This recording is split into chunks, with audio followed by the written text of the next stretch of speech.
Hello and welcome. This is Business Time and my name is William Umwembe. It is a magazine program in which we bring you major business and economic news stories that are making headlines in the country. And in the program today, we look at the performance of the local currency, the kwacha, as it continues losing grip against major trading currencies on the foreign exchange market, and we find out what is the possible impact to the local economy. And also in the program today, a trade expert tips Malawi and other countries on how to leverage on the existing market in the continent. We have these and other stories. Stay tuned if you could.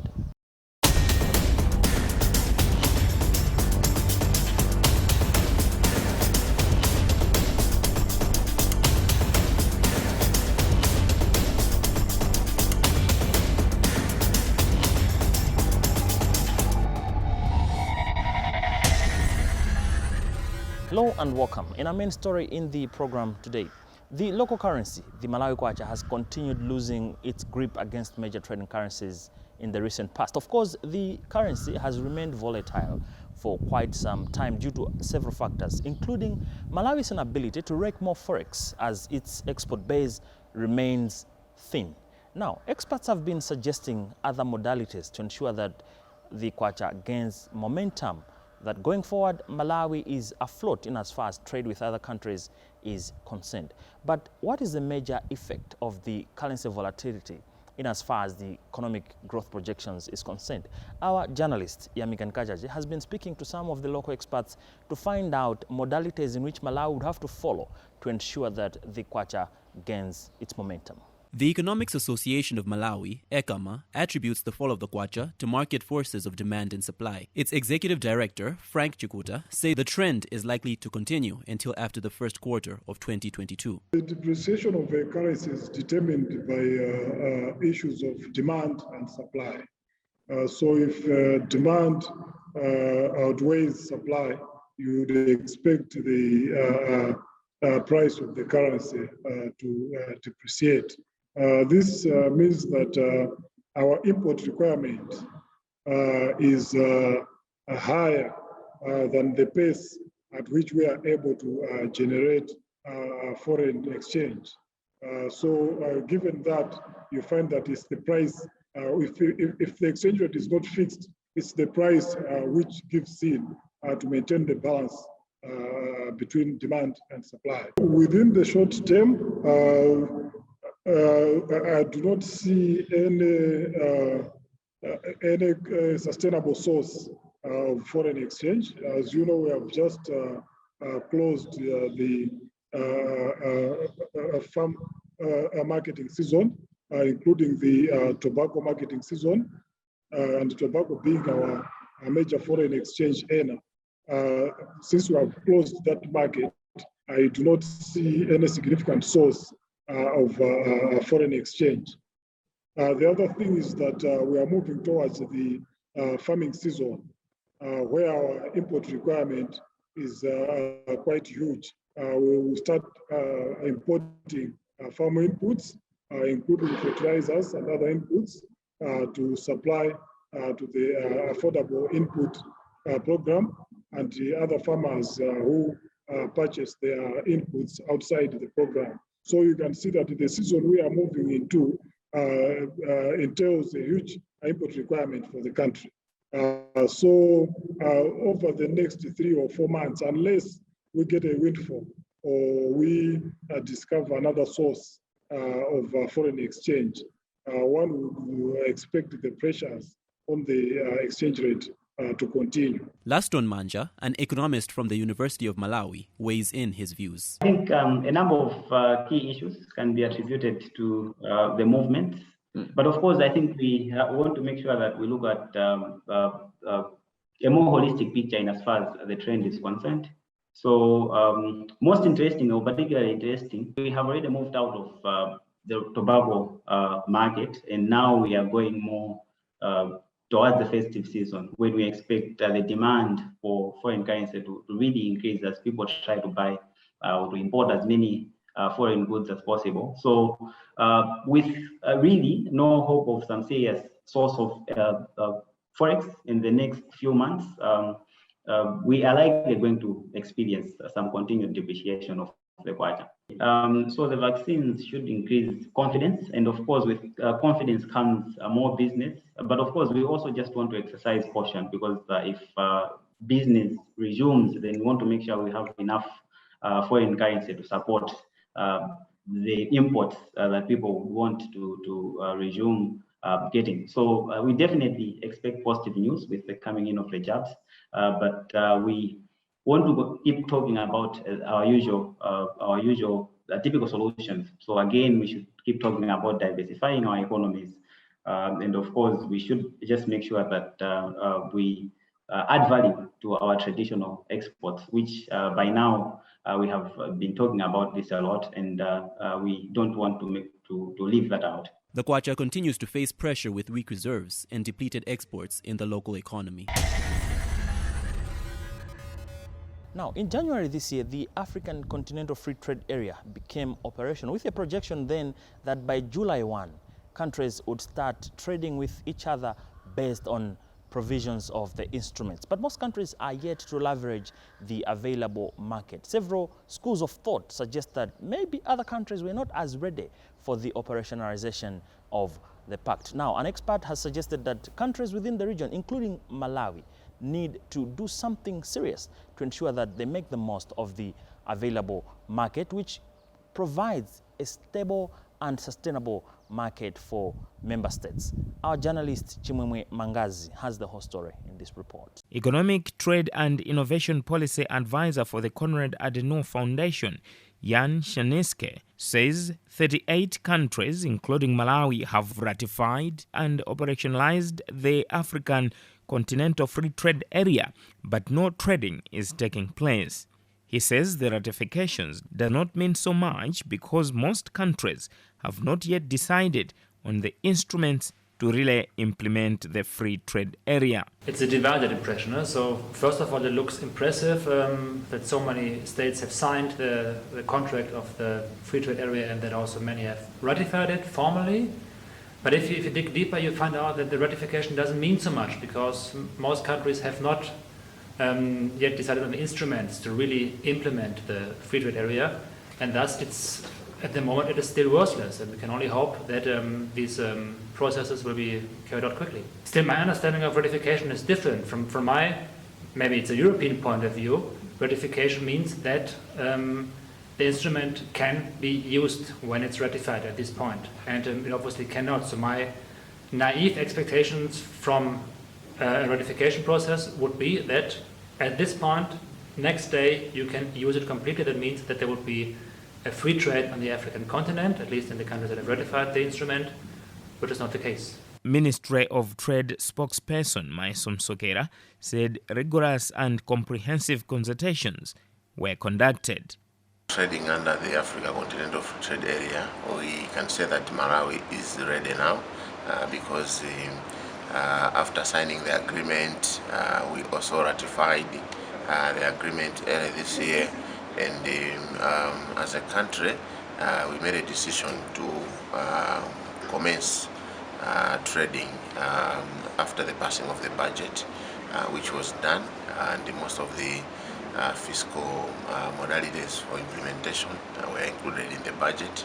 And I must say that now traders, both exporters and importers, can actually declare their goods under the Africa Continental Free Trade Area, and our customs officials under the Malawi Revenue Authority should be able to facilitate that.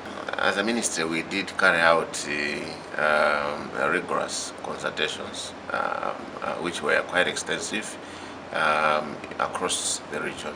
We consulted various stakeholders in the public sector, in the private sector, the academia, NGOs, civil societies, SMEs, almost all critical areas were actually reached out on this particular agreement.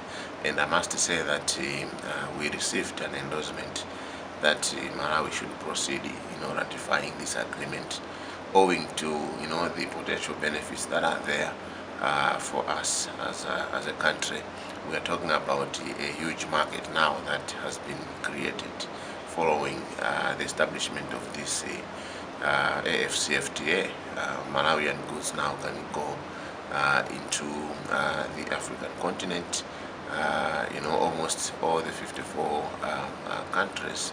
So, following the consultations after the ratification, we even developed a national strategy that is going to guide, the process of actually integrating into this continent, looking at the potential value chains that we can push in the region.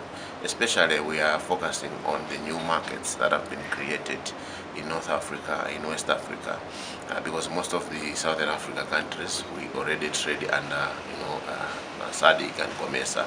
Under the agreement establishing the AFCFTA, members must phase out 90% of tariff lines over the next 5 to 10 years. Another 7% considered sensitive will get more time, while 3% will be allowed to be placed on an exclusion list. Remember, this is Business Time, a magazine program in which we bring you major business and economic news stories that are making headlines in the country. When we get back, local tobacco industry players say they are ready for the EU due diligence law. That's when we get back inside Business Time.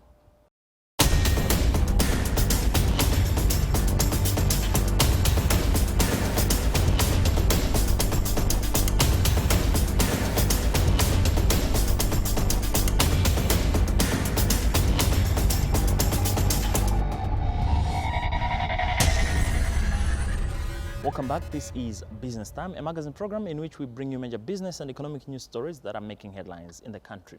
Moving on with the program, local tobacco industry players say they are not only eager but also ready to use the provisions of the EU due diligence law. Among other things, the law provides that no trace of human rights violation should be tracked in any agricultural output. The question remains, how set are Malawians to operate in line with the provisions? Our journalist Justin Kweu has the whole story in this report. The laws aim at ending tenancy, promoting decent working conditions and ending child labor, and will ban exports to Europe of agricultural produce cultivated under human rights violations. One of the tobacco buyers, Japan Tobacco International JTI Leaf Malawi, which buy on contract only, says the firm has already been implementing measures that protect human rights. JTI Leaf Malawi Corporate Affairs and Communications Director Alimbani Kakome said the firm was creating awareness on the law among farmers it works with. We as a company adopted the UN guiding principles on business and human rights several years ago. We've put measures. One key measure is to study your supply chain and understand what are the impacts of your supply chain on human rights and the environment. In Malawi, we did our first study in 2019. It unearthed quite a number of issues, mainly centering around issues of labor rights. After understanding that issue, prioritizing the issues, we sat down with our teams and we've come with programs. First of all is to make our growers and workers that work on these farms aware of the labor rights in Malawi and what needs to be done. We're introducing awareness campaigns. We've also produced labor register books that are going to help our farmers ensure that they have contracts with their workers. They are paying wages according to the Employment Act. They are regulating hours of work and all the other requirements of the Employment Act in Malawi. And we have put a monitoring program to assess gaps and go back and train and create the awareness further. With COVID, it presented its challenges, but as an industry, we came together and said, okay, let's make this season successful in the sense of making sure that people are protected. So there was a continuation of the measures of last year, with one exception, to allow a limited number of growers to be coming through to observe their tobacco sales. From a JTI perspective, we have had a very good year, both us as a company and our growers. When we go to the communities, we're hearing good stories. We bought just over 24 million kgs of tobacco, which was about 7% over our requirements. This is owing to the good sterling job our growers put into the fields. They produced very high quality tobacco and had very good yields. quite an improvement from previous years, to the extent that they also got very good average prices, about 20 cents above the market average. So our growers went home smiling and happy. We also had a very fast buying process. This was good for growers because they got the money faster or quicker, but also it allowed us to enjoy efficiencies in our factory and also to export the tobacco in good time to the benefit of the economy. The company has since stopped purchasing tobacco from auction, indicating that it is hard to trace such produce. Tobacco Commission Chief Executive Officer Joseph Chinanti Malunga said the Commission was working tirelessly to safeguard the rights of farm workers. Yes, we must be very prepared about the EU supply chain due diligence. These are issues to do with the human rights abuse, and our customers out there, they want us to make sure that we prove that the products that we give them have not been produced under human rights violations. So we are trying everything that we can do to make sure that we do not produce tobacco that has traces of human rights violations. So the issues, that's why you see that all the time we talk against child labor, we talk against tenancy, we talk about the pollution of the environment. All these things, people that produce have to have, they have to be properly supplied with food, they have to have social amenities around them, children have to go to school, they have proper water, they have to be paid wages every month and all that, to make sure that no violation of human rights is involved in the production of tobacco.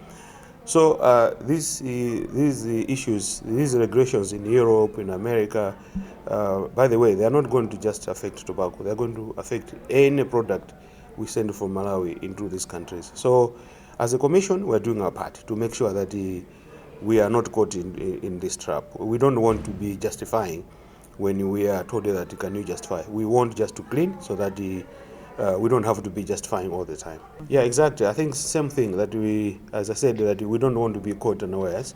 We want to make sure that we clean our ground and our products are deemed clean out there.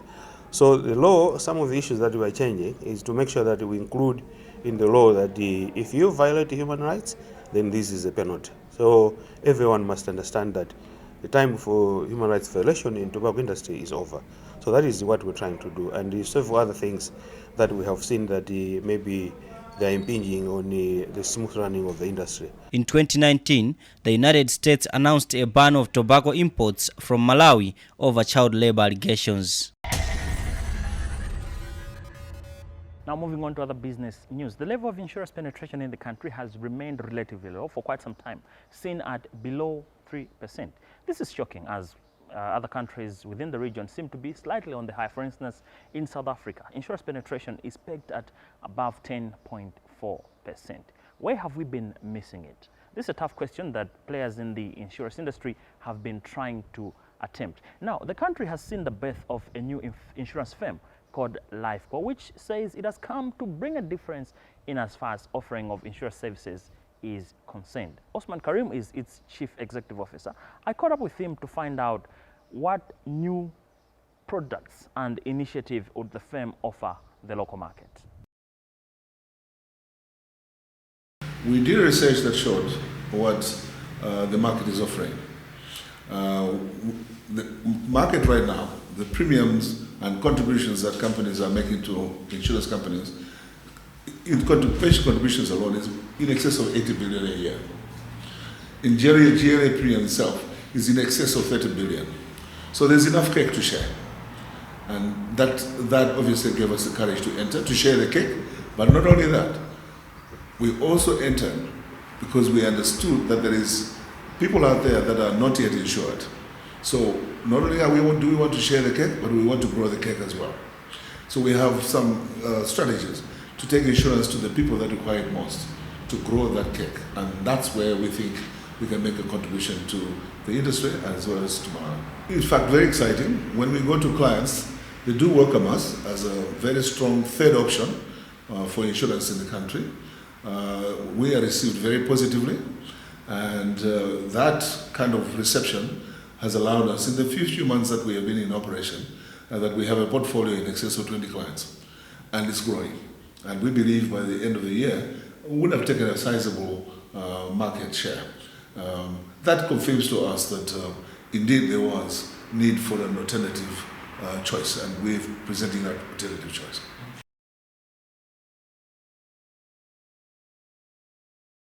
When you look at the COVID environment, the first thing that perhaps should scare you, you should say, as a life company, maybe that's the wrong time to set up a life company. But actually it's reverse. A life company is not supposed to be risk averse. So we are not scared by the increased mortality as a result of the COVID-19. We are happy with that. We can calculate that and we manage it. The scary part was obviously that companies are struggling with affordability. Can they afford the insurance, etc.? And to them we're saying, look, we understand the situation. We should be able to give them insurance. Our pricing is very competitive. In fact, I would say that come to us, we'll challenge that, we'll give you a pricing that is lower than where you are, wherever you are. And that is not a sales gimmick, that is real. That we feel we can provide very competitive pricing. Well, these are matters that when you study life insurance and the history of life insurance, there have always been scary moments like this for the life company. I remember in the 85s, life insurance was scared when HIV/AIDS was coming into the market. Some companies actually closed to new business, preferring to service. But a rethink demonstrated that when you close, you crystallize your losses, but continue to sell. So life insurance companies have had moments where the market has been very scary, but they've remained stable and continued with life. Because that's the moment when even the people that are buying insurance need it most. So if you're not there when the families need life insurance most, when is the right time to sell them? When there's no threat, you're selling a policy that deals with threats. So we're not scared. We're not scared by COVID-19. We think we'll sell through, we'll grow, and COVID will go away. We studied that. The major concern, if you look at, is delays. Delays are caused by challenges in ICT systems that support the patient benefits. We took advantage when we were sourcing our ICT system to ensure that it is more robust and should be able to respond to those challenges, to pay out within 3 days, 4 days, and ensure that our data is always correct. So we're sorting it out from the ICT point of view, that clients should not, claims should not delay as a result of that. But on the other, that we discovered was empathy. Clients felt that when a claim is made, they are left alone. The response from the industry could have been better. And we came up and we said our philosophy should be empathetic. We should not be scared in paying claims because the insurance company thrives in paying claims. And therefore, we should be the first ones to support the client to make a successful claim and not run away from it. So an attitude change is what we promise our clients, that will ensure that our systems, our attitudes help in sorting out claims faster. Well, with that story, we've also come to the end of today's edition of the program Business Time. It's a magazine program in which we bring you major business and economic news stories that are making headlines in the country. On behalf of the entire production team, my name is William Kumwembe. Always remember, if it doesn't make money, then it doesn't make sense. Stay safe and bye for now.